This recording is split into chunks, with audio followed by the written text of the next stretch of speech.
আমরা এই টিউটোরিয়ালের মাধ্যমে শেখার চেষ্টা করব ArcGIS এ কিভাবে ক্যাডাস্ট্রাল ম্যাপের প্লট নাম্বারকে অটো ফিল করতে হয়।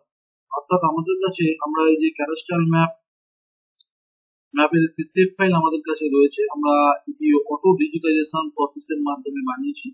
কিভাবে সেভ ফাইল বানাতে হয় অটো ডিজিটাইজেশনের মাধ্যমে এটি আমি অন্য টিউটোরিয়ালে দেখিয়েছি।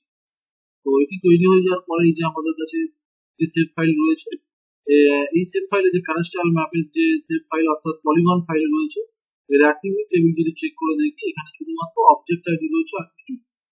তো এরপর আমাদের যেটি করতে হবে আমরা দেখতেই পাচ্ছি এখানে যে প্লট নাম্বার গুলো রয়েছে, এই প্লট নাম্বার গুলো আমরা অটো ফিল করব হচ্ছে আমাদের এই পলিগনের এগেনস্ট। তো এর জন্য আমাদেরকে প্রথম যেটি করতে হবে, তো আমরা যেহেতু এখানে কি একটি নিউ সেভ ফাইল তৈরি করব, পয়েন্ট অবশ্যই নিউ সেভ ফাইল পয়েন্ট, এর নাম আমরা দেবো ক্যাট পয়েন্ট। এখানে স্পেশাল রেফারেন্স কোনো দেওয়ার দরকার নেই, কারণ আমাদের বেস ম্যাপের বা সেভ ফাইলের কোনো স্পেশাল রেফারেন্স নেই, সেই জন্য আমরা এটা ইগনোর করে যাচ্ছি। এই যে ক্যাট পয়েন্ট ফাইল তৈরি হয়ে গেছে এবং এটি আসার পরে আমরা এখানে editor to start editing on করব। স্টার্ট এডিটিং অন করার পরে আমরা এখান থেকে নিউ ক্রিয়েট নিউ ফিচার্স, এখানে আমাদেরকে একটা জিনিস ফলো করতে হবে যে আমাদের যে প্লট নাম্বার শুরু হয়েছে কোথা থেকে, কোন নাম্বারটা সবচেয়ে কম নাম্বার, অর্থাৎ আমাদেরকে সবচেয়ে ছোট নাম্বার যেটি রয়েছে স্মলেস্ট নাম্বার এখানে লিখি 1226। 1226 হলো সব থেকে স্মলেস্ট নাম্বার আমার এখানে, এবং সবচেয়ে ম্যাক্সিমাম নাম্বার যদি থেকে থাকে সেটি হলো 1308। এই যে আমাদের সেভ ফাইলটা রয়েছে তার মধ্যে। তো আমাদেরকে এখানে সিরিয়ালি কিন্তু একটি করে পয়েন্ট ড্র করতে হবে সিরিয়াল। তো এর জন্য আমরা প্রথম এই যে 1226 কে ফার্স্ট একটি পয়েন্ট জেনারেট করলাম, এরপরে 27 কে করলাম, সিরিয়ালি করছি কিন্তু 8 কে করলাম,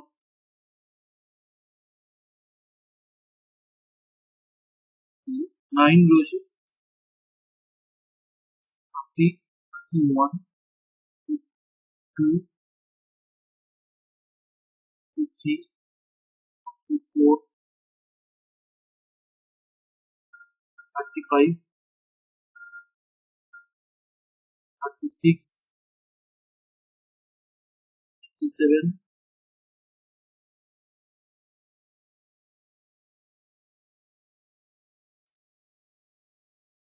58, 39 কিন্তু এখানে absent. The number of 39, 1, 2, 3, 9 plot number absent আছে। তো এই জন্য আমরা চাইলে কিন্তু এখানে একটি আমাদেরকে পয়েন্ট জেনারেট করতে হবে যেটি হলো 1239। এরপরে 140, আমাদেরকে 140 লিখতে হবে, কোথায় আছে এই যে 140, 141, 42,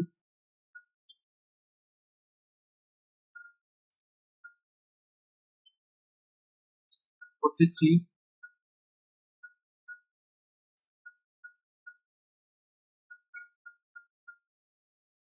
44, 45। আবারও এখানে যদি আমরা দেখি 146 কিন্তু অ্যাবসেন্ট ভ্যালু রয়েছে, সেই জন্য আমরা এখানে আরো একটু ফাইল ড্র করছি, এখানে পয়েন্ট নিচ্ছি 146 দিলাম, এরপরে 147, 148, 149, 50। এইভাবে আমাদেরকে এখানে যতগুলো সেভ এই যে আমাদের পলিগন ফাইল রয়েছে, এই পলিগনের সমস্ত যে আমাদের একটি করে সিরিয়ালি আমাদের একটি করে পয়েন্ট ড্র করতে হবে। এইভাবে সমস্ত পলিগনের পয়েন্ট গুলো জেনারেট করে নেওয়ার পরে এডিটর থেকে এখানে সেভ এডিট, স্টপ এডিট, আবার আমরা এই যে আমাদের ক্যাট পয়েন্ট রয়েছে উপর রাইট ক্লিক করে ওপেন অ্যাট্রিবিউট টেবিল, এবং এখানে একটি নিউ ফিল্ড জেনারেট করতে হবে, অ্যাড ফিল্ড, যার নাম অবশ্যই হবে এখানে প্লট, এবং এখানে লং ইন্টিজার নিতে হবে, টাইপটার জায়গায় লং ইন্টিজার দিয়ে ওপেন। এরপর আমরা ArcGIS কে এখান থেকে মিনিমাইজ করবো এবং QGIS কে ওপেন করতে হবে। QGIS এর যে কোনো ভার্সন এখানে কাজ হবে। QGIS ওপেন হওয়ার পরে আমরা নেট কানেকশন কে এনশিওর করব, করে এখানে আমাদের প্লাগইন এ যেতে হবে। প্লাগইন এ গিয়ে ম্যানেজ এন্ড ইনস্টল প্লাগইন, এটি ওপেন ওপেন হতে হবে। হওয়ার পরে আমরা এখানে হাউস নাম্বার 3 এটিকে আমরা এখান থেকে ইনস্টল করব। এখানে আমার অলরেডি ইনস্টল রয়েছে, এই যে হাউস নাম্বার 3 বা নাম্বারিং 3, এটি ইনস্টল করতে হবে। এখান থেকে ইনস্টল হয়ে যাওয়ার পরে আমরা আমাদের যে ফাইলটি রয়েছে, সেভ ফাইল যেটি রয়েছে, পয়েন্ট সেভ ফাইল, আমরা এখান থেকে ওপেন করব। পয়েন্ট সেভ ফাইল,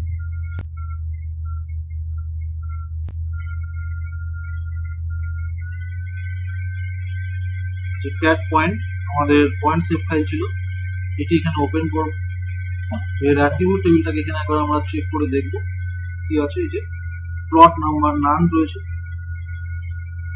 আমরা এখান থেকে যে সিলেকশন টুল দিয়ে পুরোটাকে সিলেকশন করতে হবে। সিলেকশন হয়ে যাওয়ার পরে আমরা আমাদের যে প্লাগইন ইনস্টলেশন করলাম, হাউস নাম্বারিং প্লাগইন, এটিকে ওপেন করব। করার পরে এখানে যে আইডি সিলেকশন রয়েছে, আইডির জায়গায় আমরা প্লট নাম্বার করব এবং এখানে শুরু হবে কত থেকে, প্লট নাম্বার কত রয়েছে। তো আমরা যদি ArcGIS ওপেন করে দেখি যে আমাদের এই যে এখানে সবচেয়ে মিনিমাম নাম্বার কত ছিল, 1226, যে আমাদের স্টার্টিং প্লট নাম্বার। তো এখানে আমরা লিখবো 1226 এবং প্লাস অবশ্যই 1 থাকে এখানে দেওয়ার পরে। এবং যদি দেখি এখানে অ্যাট্রিবিউট টেবিলটাকে ওপেন করে এই যে প্লট নাম্বার জেনারেট হয়ে গেছে, সমস্ত প্লট নাম্বার তৈরি হয়েছে। এটি হওয়ার পরে এখান থেকে সেভ এডিট করে স্টপ, এবং QGIS কে এখান থেকে আমরা অফ করে দিচ্ছি। আমরা এখানে আমাদের ArcGIS এর যে ক্যাট পয়েন্ট ছিল সেটিকে রিমুভ করে দিয়ে আমাদের এই যে ফোল্ডারে আমাদের ফাইলটি রয়েছে অটো প্লট, এটিকে একবার আমরা রিফ্রেশ করবো। এখানে রিফ্রেশ করার পরে আবারও আমরা ক্যাট পয়েন্টকে এখান থেকে ওপেন করব এবং এর অ্যাট্রিবিউট টেবিলটাকে আমরা ওপেন করে দেখবো। এখানে কি আছে, প্লট নাম্বার ড্র হয়ে গেছে। প্লট নাম্বার সমস্ত পলিগনের জন্য একটি করে পয়েন্ট জেনারেট করেছি এবং তার প্লট নাম্বারও জেনারেট করে নেওয়া হয়েছে। এরপর আমরা যাব এখানে আমাদের সার্চিং এ যাব, এখানে গিয়ে স্পেশাল জয়েনিং টুলটাকে ওপেন করতে হবে। এখান থেকে আমরা দেখতেই পাচ্ছি যে স্পেশাল জয়েনিং টুলের ইন্টারফেসটি ওপেন হয়েছে। এখানে টার্গেট ফিচার্স যে রয়েছে, এখানে আমরা টার্গেট ফিচার্স এর জায়গায় ক্যাডাস্ট্রাল ম্যাপ আমাদের যেটি রয়েছে সেটি সিলেকশন করব। জয়েন্ট ফিচার্স এর জায়গায় আমরা অবশ্যই যে পয়েন্ট ফাইল আমাদের রয়েছে, যে ক্যাট পয়েন্ট, এটি সিলেকশন করব। এটি কোথায় আমরা রাখতে চাইছি এবং তার কি নাম হবে এখান থেকে সিলেকশন করতে হবে। এখানে অবশ্যই জয়েন 1 to 1 রাখবো আমরা। এরপরে মোস্ট ইম্পর্টেন্ট যেটি রয়েছে সেটি হলো যে ম্যাচ অপশন। এই ম্যাচ অপশন কিন্তু আমাদের কন্টেন্টস করতে হবে। ম্যাচ অপশন দিয়ে আমরা কন্টেন্টস এটি করার পরে আমরা এখান থেকে কিছুক্ষণ সময় লাগবে এটি কমপ্লিট হতে।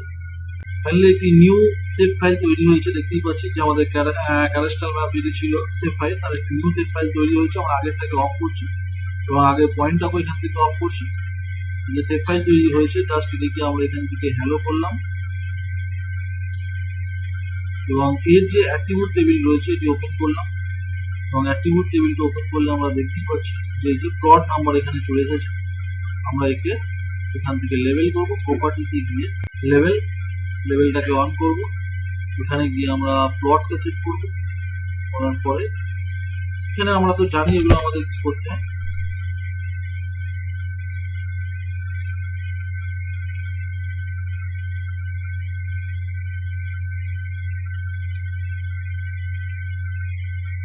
সমস্ত আমাদের যে পলিগন গুলো ছিল অর্থাৎ প্লট ছিল তার প্রত্যেকের নাম্বার চলে এসেছে এবং এখানে আমরা চেক করে দেখবো যে নাম্বারটা ঠিকঠাক এসেছে। বেজ ম্যাপ অন করব, যদি আমরা চেক করে দেখি এখানে সমস্ত বেজ ম্যাপ কিন্তু বেজ ম্যাপের সঙ্গে কিন্তু ম্যাচ হচ্ছে। এভাবে আমরা ক্যাডাস্ট্রাল ম্যাপের প্লট নাম্বারকে অটো ফিল করতে পারি।